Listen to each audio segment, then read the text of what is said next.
Paz do Senhor, meu amado, bem-vindo de volta à nossa escola bíblica. Nós estamos estudando o livro de Isaías. Então, pega a sua Bíblia, pega o seu caderno de estudos, ora o Senhor, pede a Ele discernimento, entendimento, conhecimento, sabedoria. Pede a Ele proteção, para que nós possamos desvendar dos seus mistérios. Estamos na última parte, que vai além do capítulo 49, e deste pedaço nós já vimos as 3 primeiras partes, estamos na 4ª parte, que vai até o capítulo 62. Hoje nós vamos estudar especificamente o capítulo 60, porque nesta parte nós estaremos falando sobre a redenção de Sião, que vai do capítulo 60, 61 e 62. Então, a glória de Sião vai ser tratada aqui no capítulo 60. E neste capítulo 60, ele fala da Jerusalém, da glória de Sião, como o título está a nos indicar. Ele fala do brilho da glória de Jerusalém. Mas por que Jerusalém, Sião, vai brilhar? Ela vai se iluminar porque é o próprio Senhor que a iluminará com a sua luz. As nações verão isso e trarão para Jerusalém todas as suas riquezas, os seus tesouros, para não só edificar Jerusalém, mas também para adorná-la. Por que isso? Porque ela vai se tornar a habitação de Deus. Uma cidade cujos habitantes serão justos. Ela está falando aqui, esta passagem está falando aqui da Jerusalém celestial. Mas também existe um cumprimento terreno disso.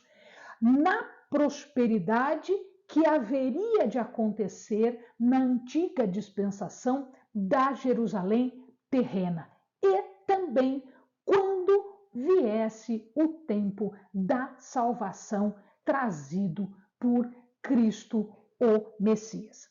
Então, essa previsão, ela se completa de uma forma ainda inicial, porque o completar desta profecia, ela só vai se aperfeiçoar quando nós estivermos falando da Jerusalém celestial. E aí existe um ponto de ligação com Apocalipse, que vai falar também de uma Sião celestial, de uma Jerusalém celestial. Jerusalém, ela é vista aqui como uma mulher que foi desprezada, uma mulher que foi humilhada, uma mulher que passou vergonha, que está fraca, que está cercada de miséria. Por que esta Jerusalém está assim? Porque ela foi alvo do julgamento do Senhor. Então, ela vai passar por tudo aquilo que o Senhor julgou e determinou como punição para o seu comportamento, que era um comportamento de pecado, um comportamento idólatra, corrupto, que nós vimos nos outros vídeos. Entretanto, agora, Deus vai chamar esta mulher que está prostrada, que está caída, que está envergonhada, que está fraca, que está miserável. E sobre esta mulher, sobre esta cidade, ele vai deitar a sua luz, ele vai iluminar e vai chamar esta mulher para que ela se levante, para que ela resplandeça abaixo desta luz que é o Senhor. O que é resplandecer? A palavra resplandecer aqui, ela está sendo utilizada para indicar salvação que vai chegar para ela e uma motivação para que ela se alegre. Então, quando a luz do Senhor for derramada sobre ela, ela estará recebendo salvação e ela poderá, então, agora manifestar a sua alegria. Que luz é esta? É a luz do Senhor. é a luz da glória do Senhor. Então, para Sião haveria uma luz. A glória aqui fala da presença de Deus, da graciosa presença do Senhor. E os outros povos? Os outros povos não vão receber a luz. Os outros povos estarão ainda debaixo das trevas e da escuridão. Eles estarão ainda em miséria, em prostração e em vergonha. Os povos gentios, para eles, neste momento, está negada a luz. Para aqueles que estão habitando em Jerusalém, nós vamos ver que pode ser tanto o povo de Deus, né, o Israel de Deus, o povo de Deus, mas também aqueles que foram atraídos por Deus, gentios que foram atraídos por Deus. Então, aqueles que foram atraídos, eles serão iluminados, eles terão salvação e eles terão alegria, eles terão comunhão com a presença do Senhor. E os demais estarão ainda na miséria, ainda na frustração, ainda na prostração de uma escuridão, de trevas, porque o pecado vai trazer trevas e vai manter as trevas. As nações gentias, como eu falei agora há pouco, elas serão atraídas para Sião. Então não é só ao povo de Deus, mas também aqueles que serão atraídos para Jerusalém. E a palavra diz que eles serão atraídos pela luz que surge diante dos habitantes de Jerusalém.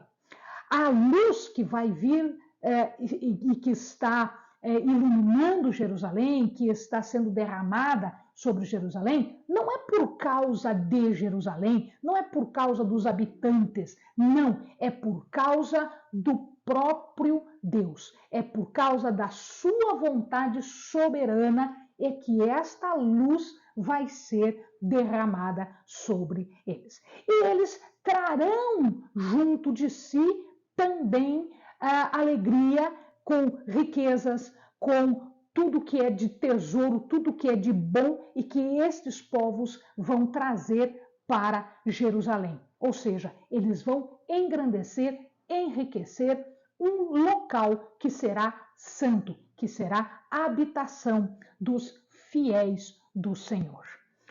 E a palavra fala sobre camelo.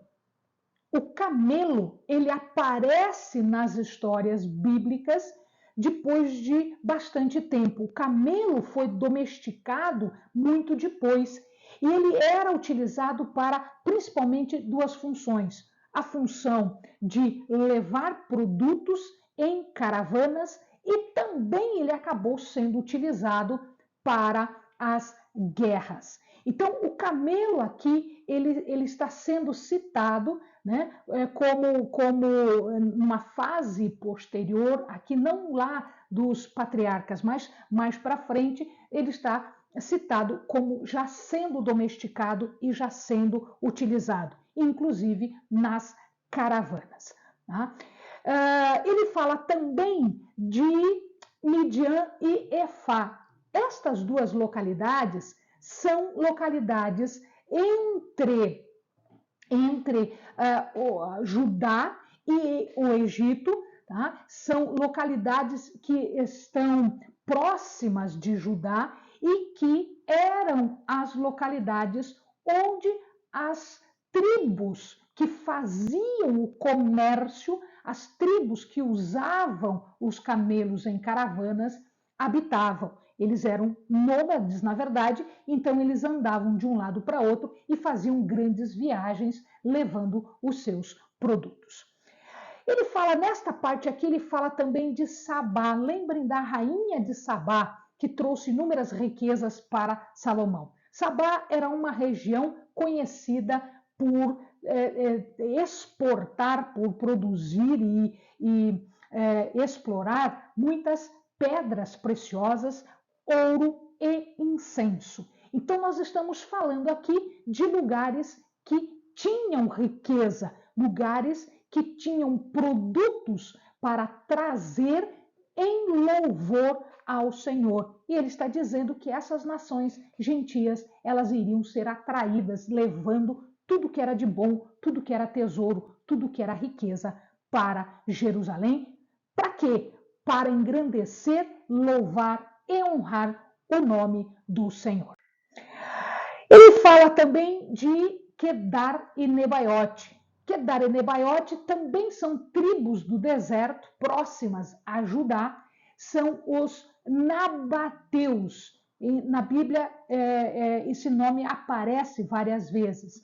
Então, eles são nabateus. E os nabateus, eles cuidavam de ovelhas. A sua riqueza eram ovelhas. Então, estas ovelhas eram levadas ou seriam levadas, ao serem atraídos para Jerusalém, eles levavam o que tinha de riqueza. A sua riqueza eram ovelhas. Então, eles levavam essas ovelhas para servir de oferta no altar do Senhor.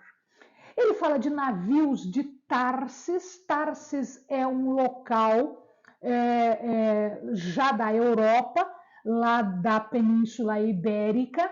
E vocês conhecem, nessa península existem dois países, Portugal e Espanha. Tarsis ficava então para o lado da Espanha. Existiam navios que atravessavam o mar ali e levavam e traziam produtos de Tarsis até a Ásia. Então, estes navios traziam principalmente metais preciosos, porque lá havia um local para purificar metais, eram minas de extração e também locais de produção, de refino de ouro e de prata. Só que não eram só o ouro e a prata que seriam trazidos da Espanha, levados e trazidos para a Espanha. Eles também trariam todos aqueles judeus que haviam sido dispersos. E a história mostra que muitos judeus chegaram à Espanha. Aliás, Paulo tinha um desejo de chegar à Espanha. Alguns estudiosos dizem que ele efetivamente foi, outros não encontram provas de que ele chegou à Espanha. Pois muito bem, então Jerusalém estava sendo enriquecida por estes povos, por trazer todas essas riquezas, que eram riquezas específicas de todos os lugares do mundo. Então ele passa a dizer que Jerusalém teria os seus muros edificados por pessoas de fora, por pessoas estrangeiras. E as suas portas, apesar de refeitas, não precisavam ser fechadas.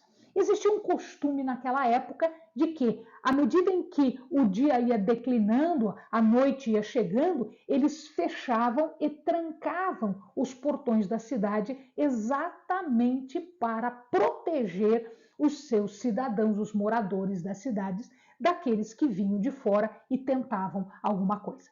Aqui a palavra de Deus está dizendo, vocês não precisam ter medo. Os estrangeiros vão refazer, vão edificar muros e as portas não precisam ser fechadas. Elas vão ficar abertas dia e noite. Não há medo nenhum. Eles vão, a nossa cidade vai servir de abrigo para qualquer pessoa. Então, não só o povo de Deus, mas também os estrangeiros serão bem-vindos à cidade de Deus, a Jerusalém celestial. Ele diz que a glória do Líbano, agora ele está falando do Líbano, o Líbano era dos fenícios, eles tinham plantações de cedros, que eram árvores muito apreciadas para a construção. Os amados lembram que Salomão fez um acordo com o rei de Tiro e que recebeu da Fenícia, portanto, cedros para a construção, não só do templo de Jerusalém, o templo de Salomão, mas também do palácio.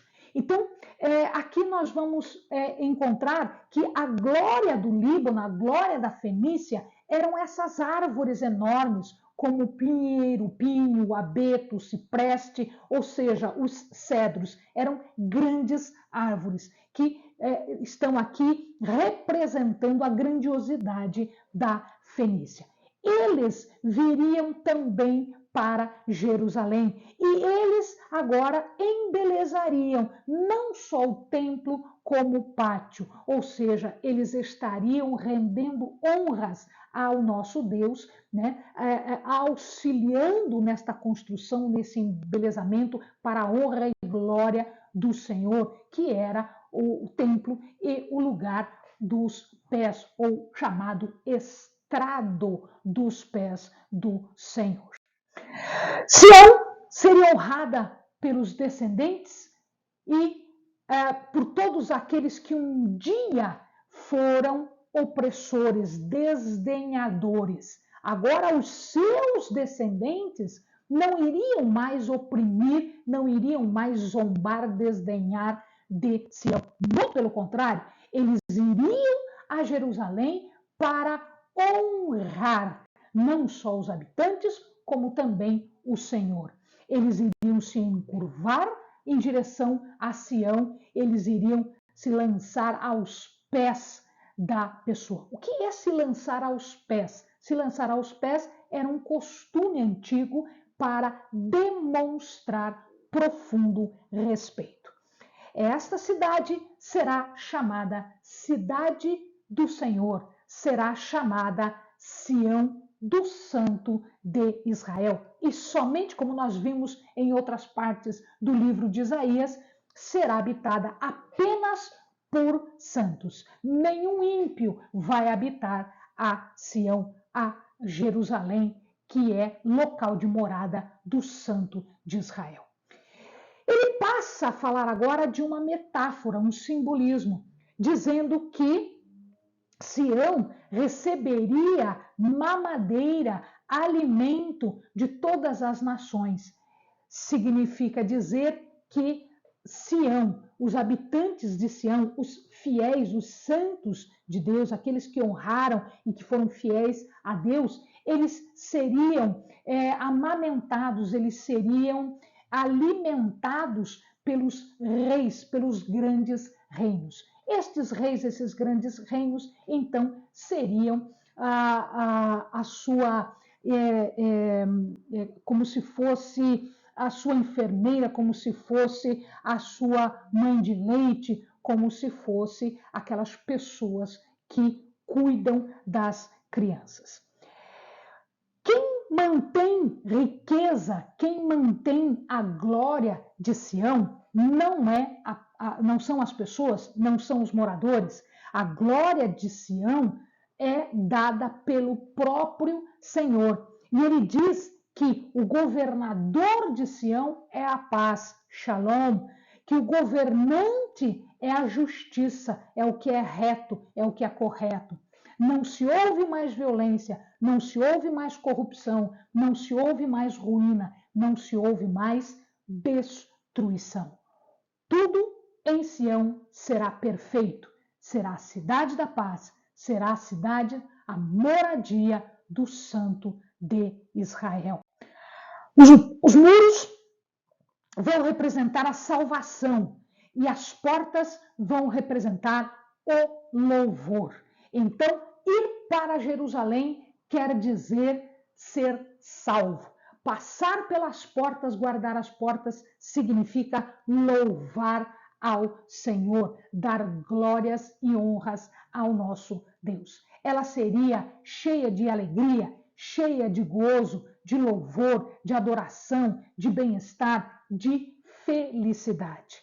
Por quê? Porque o Senhor é a luz. Não vou mais precisar de lua, não vou mais precisar de sol. O sol e a lua podem desaparecer, eu não preciso mais deles. Por quê? Porque a luz será dada pelo próprio Senhor. É Ele que vai iluminar, é a sua glória que vai resplandecer sobre todos os moradores, sobre a cidade, banhando de beleza. E esta luz significa salvação, significa alegria, significa que tudo que é treva, pecado, corrupção, vai ser riscado, vai ser abandonado, vai ser afastado. Vai ser afastado. Por quê? Porque a luz do Senhor, que é o conhecimento, que é a sabedoria, que é a salvação, que é o guiar pelo caminho correto, é que vai imperar, é que vai resplandecer sobre a cidade. Os justos vão manter o juízo e vão fazer a justiça, porque eles são justos, porque eles seguem as orientações do Senhor, porque eles são guiados pelo próprio Senhor. O fundamento desta justiça, de fazer justiça e de manter justiça, é a fé que as pessoas terão de novo nesta aliança com Deus. E as obras vão expressar, vão revelar a fidelidade deste povo para com o Senhor. Eles vão possuir a terra, eles vão, na verdade, ser considerados como renovo que o Senhor plantou. Então, imagina aqui esse versículo fechando a ideia de renovo, de fazer salvação e alegria. 21. Então todo o teu povo será justo e para sempre herdarão a terra. Era uma das promessas. Serão renovos por mim plantados, obra das minhas mãos, para que eu seja glorificado. O menor virá a ser 1000 e o mínimo uma poderosa nação. Eu sou o Senhor, a seu tempo farei isso prontamente, diz a palavra do Senhor. Pode crer que ela vai acontecer. Amém? Bons estudos.